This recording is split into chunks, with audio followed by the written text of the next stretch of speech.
আসসালামু আলাইকুম বন্ধুরা, আশা রাখি আপনারা সকলে ভালো আছেন।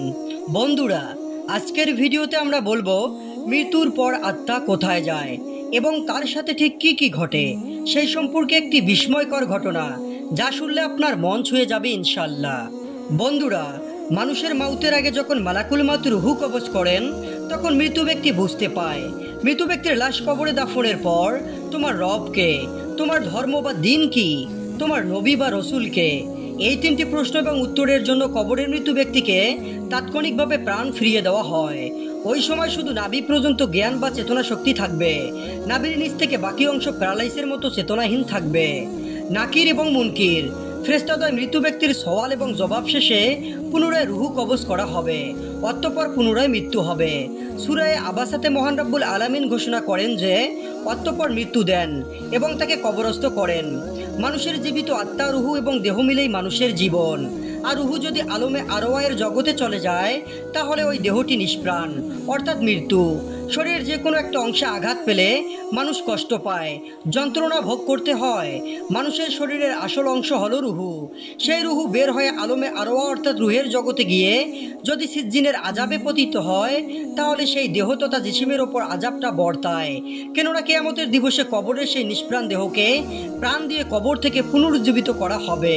মহান রব্বুল আলামিন সূরা মুতাফফিফিনের 18 এবং 19 নম্বর আয়াতে ইরশাদ করেন যে কখনো নয়, নিশ্চয়ই নেককার মুমিনের আমলনামা সমূহ থাকবে ইল্লিয়িনে। আপনি কি জানেন ইল্লিয়িন কি? হযরত আব্দুল্লাহ ইবনে আব্বাস রাদিয়াল্লাহু তাআলা আনহু বলেন যে ইল্লিয়িনের অর্থ হলো জান্নাত, অর্থাৎ সপ্তম আসমানের নিচে আরশের নিচে অবস্থিত স্থানকে বলা হয় ইল্লিয়িন। নেককার মুমিনের রুহুটা মৃত্যুর সঙ্গে সঙ্গে ইল্লিয়িনে চলে যায়। আল্লামা ইবনে কাসির রহমাতুল্লাহ আলাইহি আরও বলেন যে ইল্লিয়িন শব্দটি উলুন ধাতু থেকে নির্গত, অর্থাৎ উঁচু স্থান।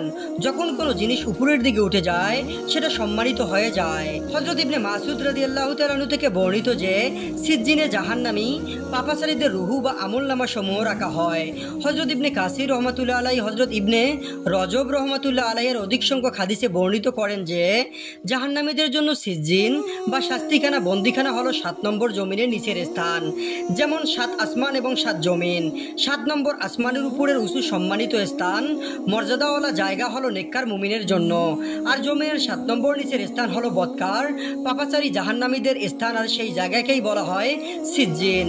সুতরাং মৃত্যুর পরপরই আলমে আবওয়া অর্থাৎ রুহুর জগৎ এবং আলমে বারজাক অর্থাৎ কবরের জগৎ একত্রিত হয়ে মহান আল্লাহর নির্দেশ ক্রমে রুহের ওপর বিচার কার্যক্রম শুরু হয়। আর রুহুটা হলো মানুষের দেহের মূল চালিকা শক্তি। রুহু থাকলে মানুষ বেঁচে থাকে, আর রুহু না থাকলে মানুষ মারা যায়। রুহু যদি ইল্লিয়িনে অবস্থান করে, তাহলে সেই ব্যক্তি কবরের জিন্দিগিতে আরাম তথা সুখ শান্তিতে কুশাদাহপূর্ণ অবস্থায় থাকবে। আর রুহু যদি সিজ্জিনে চলে যায়, তাহলে সে ব্যক্তির কবরের জিন্দিগি আযাবদায়ক হয়ে উঠবে। কবরের সঙ্গে মৃত ব্যক্তির রুহু খুবই অঙ্গাঙ্গিভাবে সম্পৃক্ত।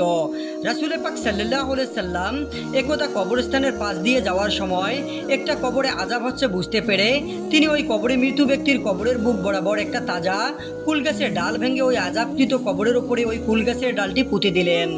অতঃপর দোয়া পাঠ করলেন। সাহাবায়ে কেরামগণ আল্লাহ রাসূল সাল্লাল্লাহু আলাইহি সাল্লামকে জিজ্ঞাসা করলেন, হে আল্লাহ রাসূল, কবরের উপর কুলবৃক্ষের ডাল ভেঙে পুঁতে দিলেন, এর কারণ কি?